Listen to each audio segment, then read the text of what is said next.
Congratulations, you guys. This is John from Lakeshore RV Center. We're going to be walking around showing you some of the basics on your new fifth wheel.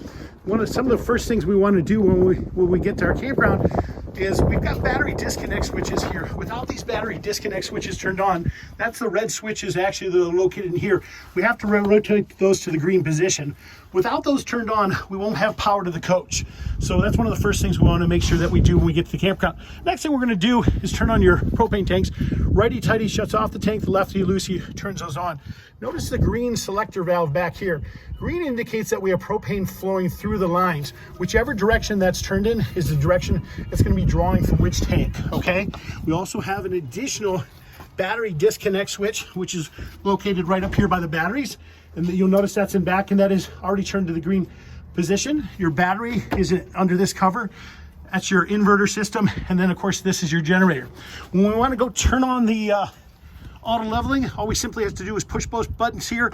If we got power, there's going to be a green LED indicator light that'll come on, and then this controls our lights in front and back. That's what we're walking around here, you guys. We've got an additional propane tank on this side. Again, righty-tighty shuts that off, lefty-loosey opens it up. We got our pass-through storage, which is located right from here. City water connections, dry water camping connections. When we're hooked up to with our freshwater hose hooked up to here, city just simply means it's pumping it through its system without the use of the pump. Dry camping means that when you're hooked up and you're operating off the tank system, all you have to do is rotate that valve to that position. When you're filling the tank, you rotate it over to this position. And when you're winterizing it, you rotate the valve down. That'll simply allow you to pump antifreeze through the system. You have a hot and cold shower, which is located behind here. This is your flush for your tanks. So your waste tanks have a flush on them. The valves are located right here, but that'll allow you to flush out your tanks so that you don't have that nasty waste smell. Do keep the little ones away from this. This is your furnace exhaust. It does get hot. Your cable hookups, your 110 hookups there. Also, good thing to remember, your discharge is located right underneath there, and this is your low point for your freshwater lines. That silver line right there, notice how it's in a vertical position. That's allowing water to be drained from the system. When you turn it crosswise, that'll shut the water off so that it can't be drained. Back your refrigerator panel, really nothing we have to operate here. If your refrigerator ever quits working on 110, you simply want to check, open up this panel and check to make sure that the 110 plug is still plugged in.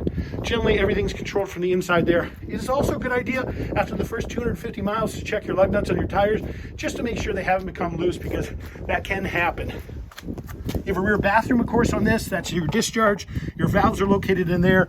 To turn on your pump, all we simply do is push that to turn on that pump. Our discharge handle for the pump is located right here. That is triggered by you squeezing the trigger. That won't operate until you squeeze that trigger. This is where your 25-foot 50-amp power cord goes. It hooks into there. We do have the electrical adapters for you as well. They are included with the camper. They convert it down from 50 to 30 to 15 amp.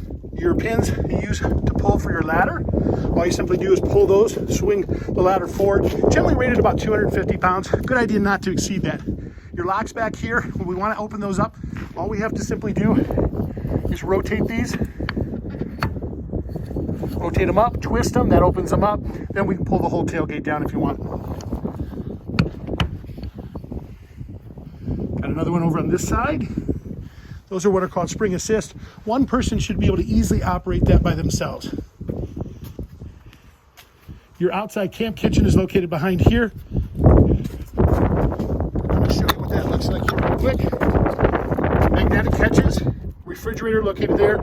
You can put a stove there if you decide you want. A lot of people put the Coleman road trip grills. They'll typically fit there. But what's nice about this camper, unlike a lot of them, is you have a grill. So you've got this nice new 3-burner grill that comes with it. This is one of the first they've released with that. Let's walk you to the inside.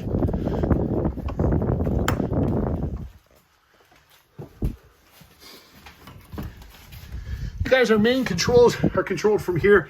The operation of our generator, our overhead lights. These simply turn our overhead lights on.